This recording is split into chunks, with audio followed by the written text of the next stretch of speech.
В 1662 году в Башкирии, недавно вошедшей в состав русского государства, вспыхнуло восстание. Движение возглавил лидер зауральских башкир Сары Мерген. Восставшие провозгласили программу восстановления Сибирского ханства во главе с ханом Кучуком, правнуком знаменитого Кучума. Это восстание народ прозвал Дайчиновщиной. Каковы его причины и чему оно обязано своим названием?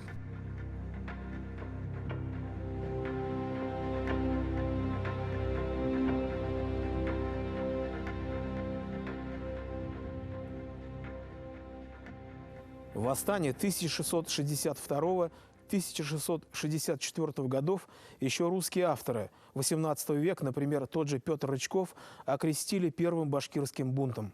Правда, его вплоть до XX века путали с другим башкирским восстанием, произошедшим через 20 лет после первого, с так называемым сиитовским бунтом. Но это не суть важно. Важно другое. Причины первого башкирского восстания напрямую связаны с эпохой вхождения башкир в состав русского государства, с исторической ситуацией, в которой протекал этот противоречивый процесс. В XIII веке половина Евразии оказалась под властью Монгольской империи. Сыновья и внуки Чингисхана после смерти последнего разделили между собой завоеванное пространство. Башкирия и Сибирь достались одному из сыновей хана Батыя, царевичу Шейбану и его потомкам. Однако в 15 веке значительная часть владений Шейбанидского ханства, в том числе почти вся территория Башкирии, захватила Ногайская Орда. Ногайская Орда была основана князем из племени Мангыт Едигеем, временщиком, фактически правившим Золотой Ордой в конце XIV – начале XV веков. Однако, по представлениям того времени, править государством мог только потомок Чингисхана. Башкиры считали свои земли жалованными Чингисханом. И неприкосновенность со стороны других частей Орды рассматривалась ими как привилегия. Вторжение нагаев на территорию Башкирии, которое происходит в 80-е и 90-е годы 15 века, башкиры рассматривали как нарушение устоев императора. И для башкир нагаи, в общем-то, рассматривались скорее как противники устоявшихся традиций. Именно поэтому Едигей и преемники считались незаконными правителями, а узурпаторами ханской власти. Крымские, казанские и сибирские ханы неоднократно предпринимали попытки уничтожить Ногайскую Орду. Вследствие чего в середине XVI века ногайский князь Исмаил вступает в тесный союз с московским государством. Исмаил был последовательным союзником Ивана Грозного. Именно благодаря Исмаилу и позиции Ногайской Орды Ивану Грозному удалось взять Казань. Потому что Давлет-Гирей, крымский хан, не мог оказать помощи, вот когда Иван Грозный осаждал Казань, потому что между ними стоял барьер, Ногайская Орда. И потом, буквально через 2 года, в 1556 году, взять Астраханское ханство. В 1557 году ногайский князь Исмаил принимает русское подданство и даже становится свояком Ивана Грозного. Сын Исмаила Мурза-Дин Ахмед и русский царь женятся на дочерях кабардинского князя Темрюка, Марии и Малхуруб. Таким образом, башкиры оказались в составе русского государства поневоле, лишь в результате единоличного решения князя Исмаила.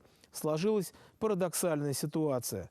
Башкиры являются вассалами правителя Ногайской Орды, а тот, в свою очередь, вассал русского царя.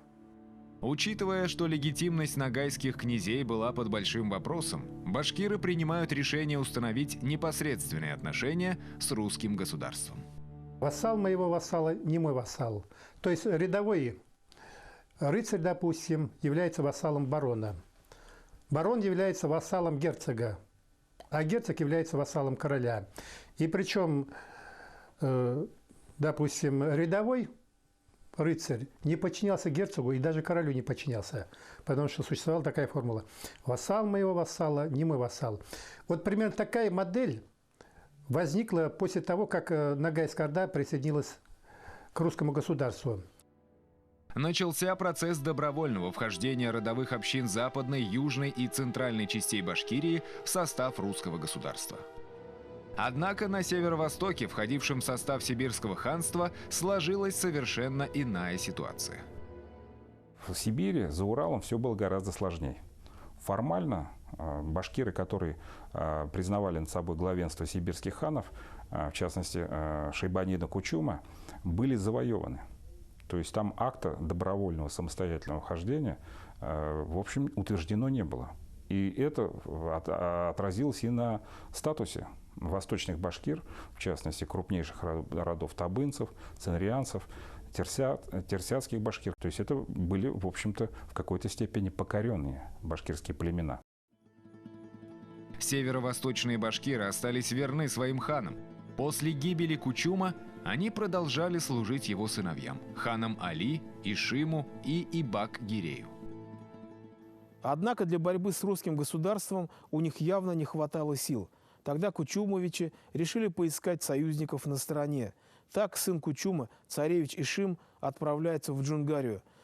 Он женится на тамошних княжнах из 3 джунгарских племен – Тургавут, Дербет и Хашиут, а также заключает союз с их правителями. Джунгария – государство западных монголов-айратов, располагавшееся на северо-западе современного Китая. В тюркоязычных и русских источниках они именуются калмыками. И вот в начале 17 века 300-тысячная орда западных монголов-ойратов или калмыков начинает движение на запад. И вот именно дети сибирского хана Кучума инициировали движение калмыков на запад. Это происходит в начале 17 века.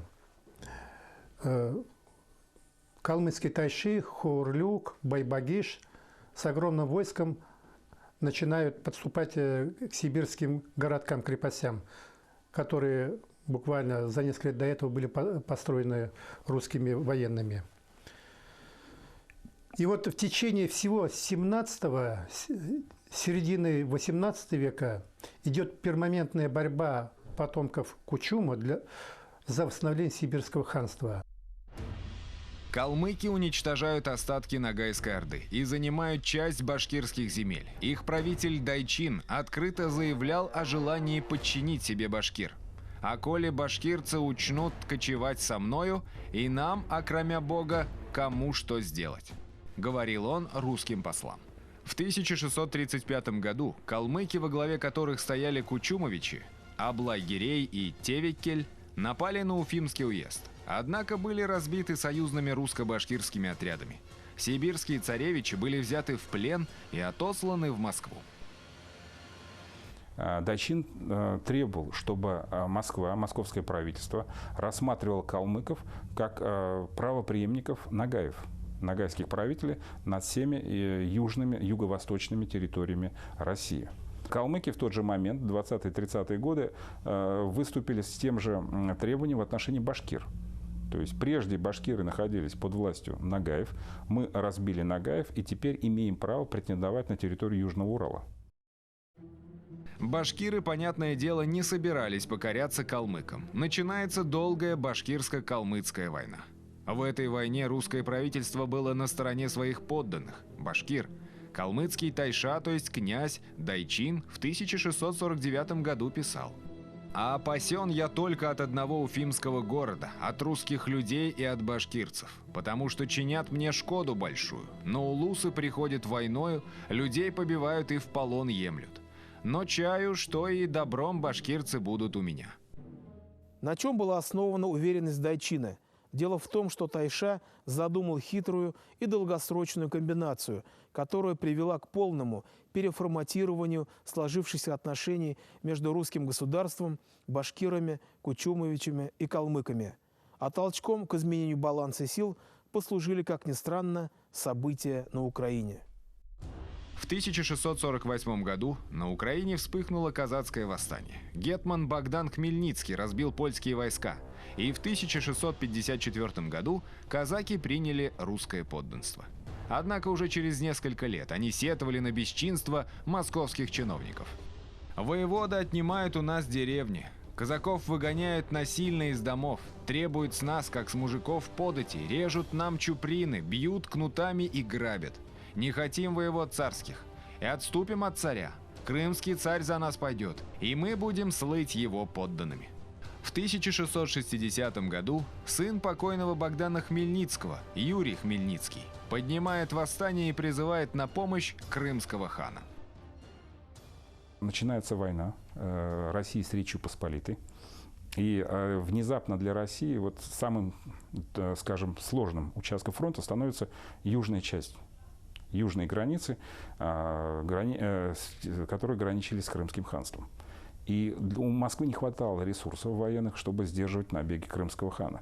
Ей нужен был естественный союзник, причем желательно, чтобы это были кочевники, которые могли нейтрализовать эту угрозу с юга. Калмыки в данном случае были наиболее удачным военным союзником. Тайша Дайчин согласился принять русское подданство и оказать помощь России. 10 тысяч калмыков тут же ворвались в Украину и под Чигирином разбили крымское войско. В обмен на свою военную помощь калмыки потребовали возвращения им пленных, скота и имущества, захваченных у них башкирами. Это и стало непосредственной причиной башкирского восстания. Источники показывают, что основным поводом для восстания была экспедиция так называемого Андрея Преклонского, организованная из Уфы. Задача его заключалась в том, чтобы изъять у башкир захваченных калмыцких пленных и захваченный скот. По документам выясняется, что у башкир отнимали не только, собственно, калмыцкий скот, который был захвачен, кстати, во время совместных набегов друг на друга калмыков и башкир, но изымались дети, например, от совместных браков с калмычками. Действия правительства башкиры расценили как предательство и измену. Еще недавно они вместе с русскими служилыми людьми отражали набеги калмыков на Уфимский уезд. А теперь царь встал на сторону неприятеля. Поэтому западные башкиры посылают своих послов в Крым. Изменники, уфимские башкирцы и казанские татаровя послали к крымскому хану от себя в послах Эрали Абыза для того, что они с ханом одной веры, и напред всего бывали они прежних крымских ханов люди. И он был хан, принял их к себе и был по-прежнему в соединении с ними. Программа западных башкир была невыполнима, ведь не могли же они переселиться в Крым, как и крымский хан не мог присоединить к себе далекую Башкирию. В отличие от них, восточные башкиры поддерживали своих традиционных ханов – кучумовичей. Имеющиеся документы открывают широкую политическую программу восставших башкир – возрождение Кучумова царства с Башкирией в его составе. Основным претендентом на трон шайбанидов был царевич Кучук. Царевич Кучук, сын Аблай-Гирея и правнук хана Кучума, в 1663 году был провозглашен ханом Башкирии. «Поднялся на Русь наш царь», — говорили зауральские башкиры и сибирские народцы и провозглашали. «Быть себе царством, как было при Кучуме царе, и Тобольск взять, и служилых людей побить». И договорились на том, чтобы царевичу Кучумову быть в Тобольске и владеть ему всею Сибирью. Это восстание началось в середине 1662 года. В первую очередь восстали башкиры Сибирской дороги. Это огромная территория от Уральских гор до Верховьев и среднего течения Тобола. Предводителем восстания был царь Эмерген и некоторые другие феодалы. И притом здесь царских крепостей было мало, следовательно, гарнизонов было очень небольшие гарнизоны. Войск было мало. Поэтому царские власти оказались не в состоянии разгромить. Упомянутый Сары Мерген был из числа так называемых «выходцев», то есть наиболее рьяных сторонников кучумовичей, которые в разное время покидали Башкирию и уходили в лагерь сибирских царевичей. Восточная часть, зауральская часть Башкирии, которая действительно на протяжении почти столетия сохраняла верность дому Кучума, они представляли собой совершенно особую часть башкирского народа. То есть, вы представляете, они почти столетие вели фактически партизанскую войну против российских властей, считая, что единственным легитимным правителем являются для них потомки сибирского хана. И, естественно, они считали, что и западная часть Башкирии, то есть ногайская часть, должны, в общем-то, установить именно отношения подданства с кучумовичами, разорвав отношения с Москвой. В июле 1662 года башкиры подступили к Кунгуру, столице Пермского края. Взять ее одной конницы не было никакой возможности. Тогда, к ужасу жителей и гарнизона, они выкатили пушки, чего никто не ожидал, и открыли из них огонь по-немецки. Кунгур пал. Местные власти докладывали: Кунгур весь повоевали и ратных людей посекли, а повоевав Кунгур ставит себя строг, а стреляют против немецкого чиненными ядрами. Как затем выяснилось, создать собственную артиллерию башкирам помогли поляки и литовцы, захваченные в плен в ходе русско-польской войны 1654-1667 годов и сосланные в Сибирь. Когда началось башкирское восстание, они в количестве 50 человек бежали к повстанцам и обеспечили башкир пушками, стрелявшими не просто ядерными-болванками, а разрывными снарядами, что было в диковинку даже для русской регулярной армии. В августе того же года пришли известия о начале восстания в Зауралье и Сибири. Стоит царевич Кучук Салтан у озера Иреташа, а с ним изменники-башкирцы, сынрянцы, бушкурты, ангуты, терсяки, айлы. Да с ними же в заговоре все татаровя и вагуличи. Хотят они идти воевать город Верхотурье, и Тюмень, и Пилым, и тех городов все слободы, и повоевав, хотят отойти в поле к Сары-Мергеню. Осенью 1962 года начинается движение на территории Ногайской и Казанской дорог. Ну, Ногайская дорога – это территория от юга, от Уфы до Яика, до Эмбы, там до Волги. Царской власти направляли войска, но эти войска были не в состоянии подавить восстание. Поэтому, и притом, по приказу правительства, борьбой против восставших занимались и казанские воеводы. На западной стороне Урала башкиры взяли штурмом Бирск. Набережно-Челнинский острог атаковали Мензелинск и собрались в поход на Уфу с требованием вернуть взятых у них заложников-аманатов. А без того, заявляли уфимскому воеводе Андрею Волконскому башкиры, не хотим мириться до смерти своей, и ныне хотим прийти под Уфу войною и ждем только Кучука-царевича к себе. А города хотя и не сможем взять, но голодом выморим. Царевич Кучук наконец приехал и тут же был провозглашен ханом Башкирии. В собственных ярлыках он именует себя султаном, однако в русских документах он именуется царевичем и ханом башкирским. Уже по окончании башкирского восстания 1662-1664 годов он уходит в Среднюю Азию, к Каракалпакам, где его находят русские посланцы ко двору узбекского хана Абдул-Азиза, Борис и Семен Пазухины.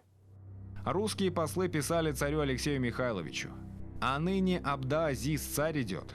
По вестям в Украине свои города, что пришел безведомо и безвестно. Кучук хан башкирский и ныне в каракалпакских бухарских же улусах». Провозглашение Кучука башкирским ханом имело далеко идущие последствия. После него ханами башкир в последующие восстания становились его сыновья и племянники – Суюнч Али, Мурат Ибрагим, Ирыс Мухаммед, Байбулат, более известный как Карасакал. Провозглашение башкирами хана следует рассматривать как решающий момент восстания.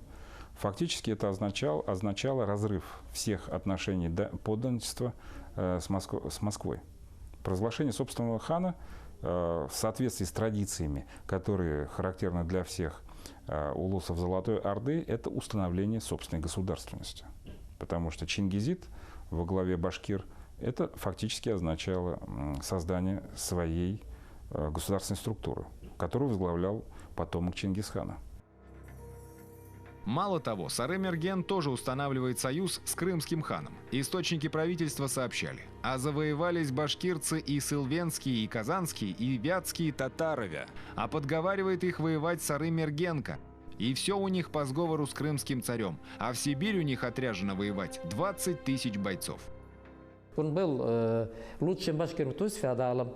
Относительно Сары-Мергена он умер от болезни в 1663 году.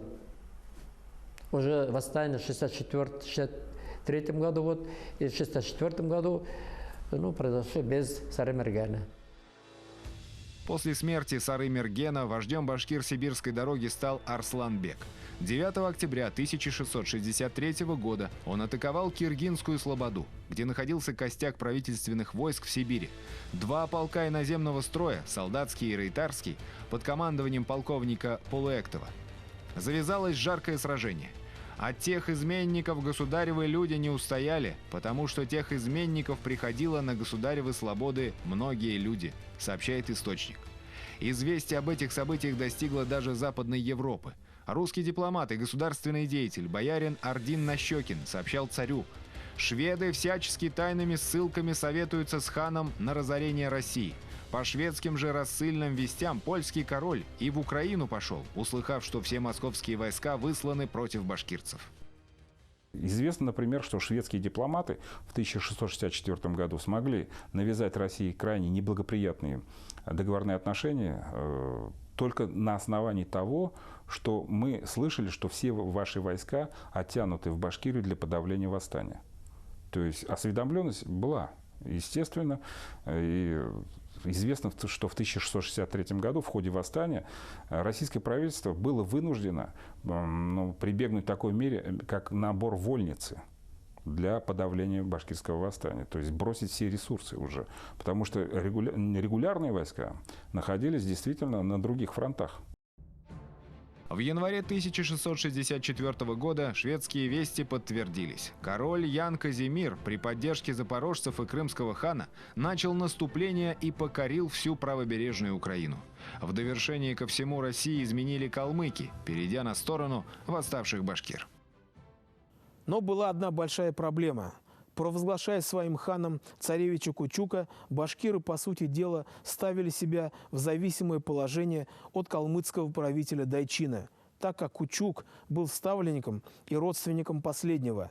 Новоиспеченный хан приходился ему внучатым племянником, так как дед Кучука, Ишим-хан, был женат на родной сестре калмыцкого Тайши.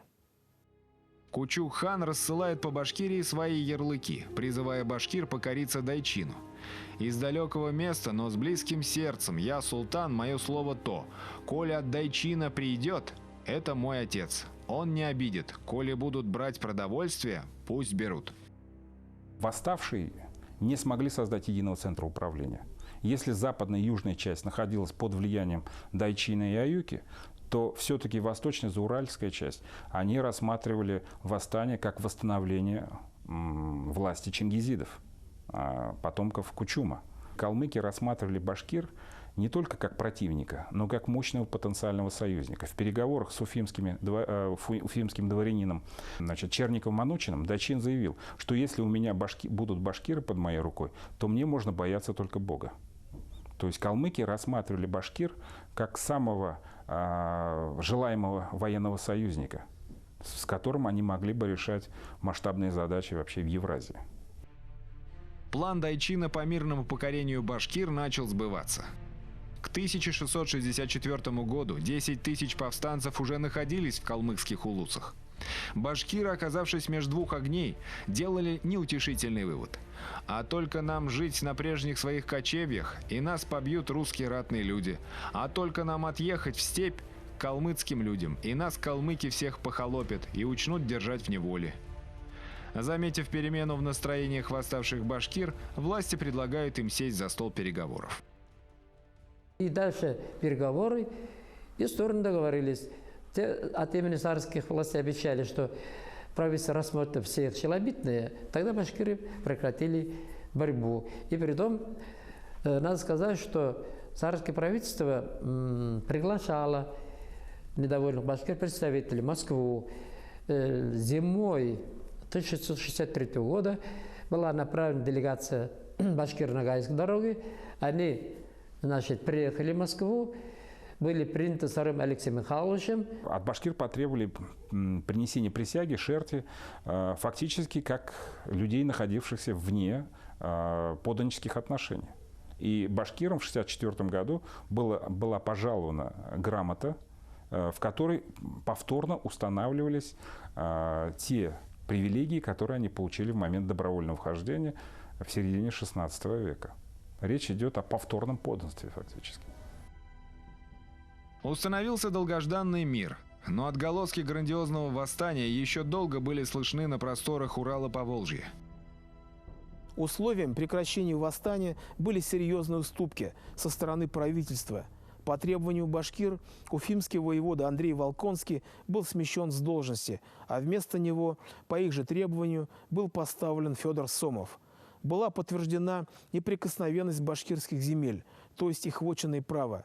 В народе это восстание получило название Дайчиновщины по имени человека, чья политика во многом стала причиной противоречий между Москвой и башкирами, приведшие к кровопролитной войне.